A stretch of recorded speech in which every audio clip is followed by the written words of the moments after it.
Today we're at the Geneva headquarters of F.P. Journe, one of the most thoughtful, innovative, and interesting watchmakers alive today.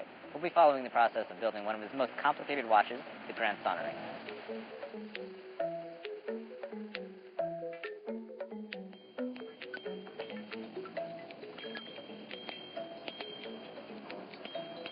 Alors la grande sonnerie, j'avais des clients qui me demandaient de faire des grandes sonneries, mais le problème qu'il y a jusqu'à l'avènement de cette montre, c'est que les grandes sonneries sont des objets très fragiles, que les clients, s'ils les utilisent mal, s'ils ne sont pas prévenus de certaines manipulations, peuvent abîmer. Alors j'ai refusé de faire des montres qui étaient fragiles, jusqu'au moment où j'ai trouvé les systèmes et la manière de poser des brevets pour que la montre soit absolument protégée de l'utilisateur. Donc j'ai commencé à peu près en 2001, en 2000 je crois, à la dessiner. J'ai fini 6 ans plus tard, en 2006, on a sorti les prototypes. Et après on a mis encore je dirais presque une année pour fiabiliser tous les systèmes. Mais je dois dire que depuis qu'elle existe, on en a fait une quarantaine à peu près. Et ces 40 montres, c'est très rare quand on en est en retour, en réparation, elles sont très très fiables. The most interesting thing about F.P. Journe is that it's a fully integrated manufacturer, despite the fact that it only makes around 900 watches per year. Every component for the watch, except for the dial, is made in its downtown Geneva manufacture. In the basement of F.P. Journe, you'll find CNC machines. A CNC machine is responsible for cutting the 18-karat rose gold base plates.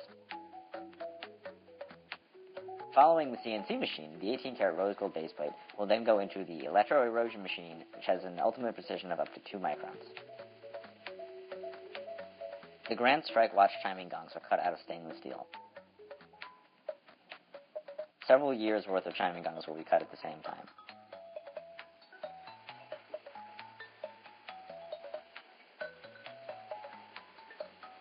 The components from the basement of F.P. Journe are taken upstairs and prepared to be polished and beveled.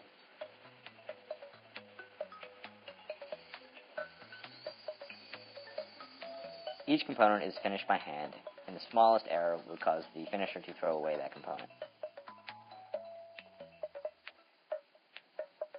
This, for example, is mirror polishing. It can take up to 4 hours to polish a tourbillon cage to have a perfect mirror finish. The watchmaker here is now inserting jewels into the base plate. Next, the watchmaker will begin to assemble components on the base plate.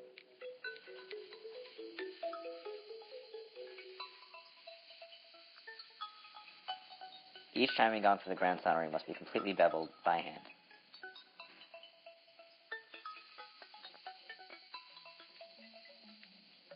Placing the chiming gongs into the grande sonniere takes the utmost precision.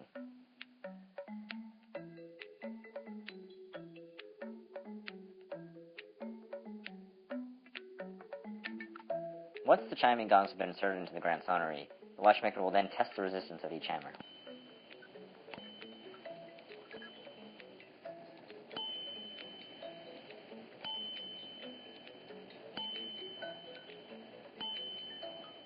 Visible through the sapphire caseback, the striking racks activate the hammer of the grande sonniere. When the strike is released, the rack drops into their respective cams. They are then immediately engaged for the striking train and lifted to the end of their travel. As the rack lifts, their outer teeth engage the gathering pallets to strike the gongs.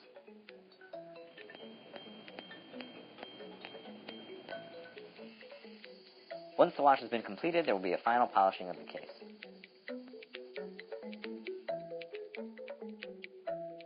What many people do not know is that F.P. Journe also owns its own dial manufacturer on the outskirts of Geneva. Here you see one of the new F.P. Journe gold dials being polished with a diamond tool to provide a perfect mirror polish to the numbers integrated into the dial. It should be noted that this dial will not go on a grande sonniere, but is representative of many of the processes used to make dials for F.P. Journe. Here we see the blue chrome dial of the chronometer blue. This dial is actually the most difficult to produce for F.P. Journe and sees only a 30% success rate. Here we see the small sub-second dial being placed into the main dial, and then fixed with a minuscule amount of glue using a tool the size of a sewing needle. The paint is transferred onto an F.P. Journe dial using a homemade gelatin pad kept at a very precise temperature. The paint is transferred up to 6 times to give the numbers the exact required F.P. Journe bomb shape.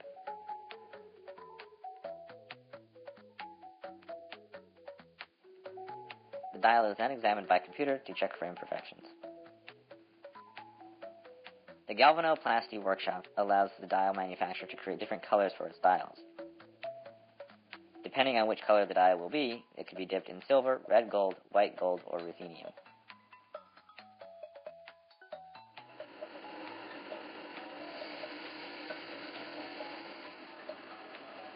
Immediately next door to F.P. Journe's dial manufacturer is its own case maker. After the case has been produced, it will take several rounds of polishing to give it a perfect form and shine.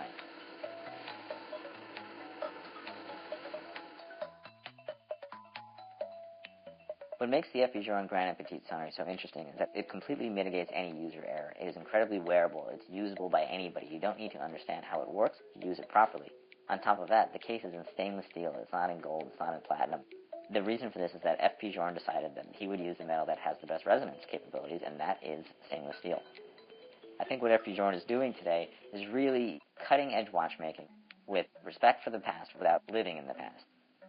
Finally, while the Grande Petite Sonnerie is in fact the most expensive watch F.P. Journe makes, it is significantly less expensive than competing watches with the same complication.